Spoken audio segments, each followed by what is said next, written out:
So in the Bible, during the Last Supper, Jesus told his disciples that sorrow has filled their heart because of these words he spoke to them. You see, Jesus was telling his disciples what's going to happen to him, that someone's going to betray him, and all these things. And the disciples were filled with sorrow, and because of that, they fell asleep in the garden because of sorrow. Yo, that is a huge key right there. Because Jesus reminds us throughout the Gospels that we must stay awake. It is important to stay awake because you do not know the day or the hour that the Son of Man comes. So we must be awake. And how do we stay awake? We must avoid sorrow. That's a huge revelation the Holy Spirit gave me. That sorrow equals sleepiness. Sorrow equals sleepy, as in sleepy in faith, sleepy in your soul and your spirit. You know that time when you feel like you're sleeping in your faith, where you don't think about Jesus, you don't feel on fire for God? That is because sorrow has crept into your life in one way or another. Maybe someone hurt you, maybe you got betrayed, maybe you had bitterness or offense. Some way, somehow, sorrow crept into your heart, stole your joy, and therefore you fell asleep in the spirit. And when you're asleep in the spirit, and Jesus comes, you would be shocked and it would be awful. You want to be found awake when Jesus comes.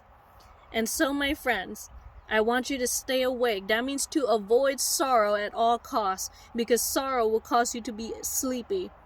And when you suffer, sorrow does come, but you must reject it. You must protect your joy at all costs.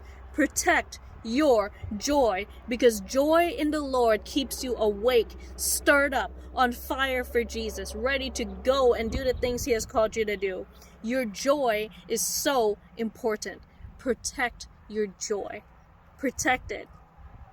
Find music on YouTube. Find like Christian worship songs that are full of joy, that just impart joy into you every day, and just be filled with that joy. If you feel sorrow, cast it out, renounce it, and be filled with joy all the time. Ask Jesus for more joy, because that is how you avoid falling asleep. We have to stay awake now more than ever. In Jerusalem, they are already appointing a high priest. It is almost time. They're building the third temple. It is almost time. My friends, Jesus is coming back soon. And really much right now, sooner than ever.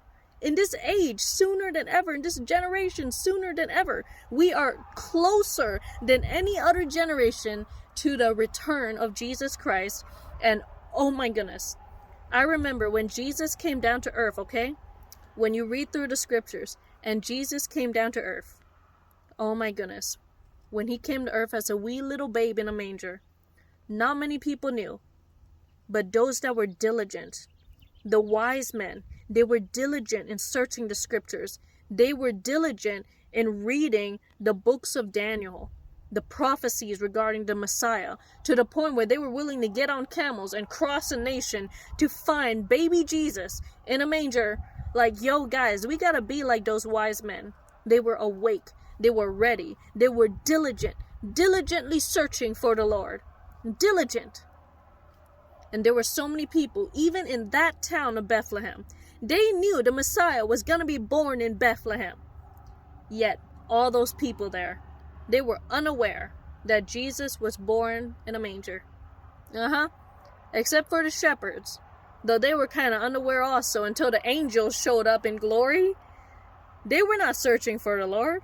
It was only the 3 wise men who were searching for the Lord. To the point where they were willing to come from a whole nother nation to go and find Jesus. And we gotta be like those guys. Like, yo, we gotta be diligent and awake and ready.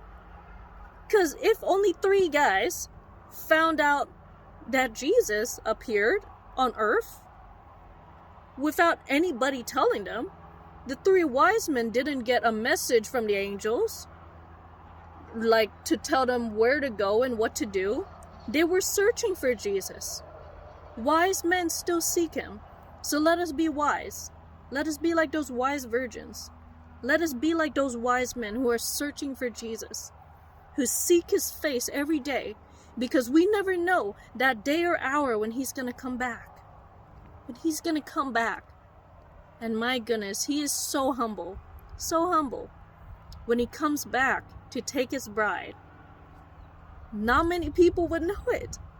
It's going to be so instant. It's going to be so, oh my goodness, so suddenly. Wow. And I pray for you guys, that you guys would be able to stand, that we would all be able to stand before the Son of Man that day.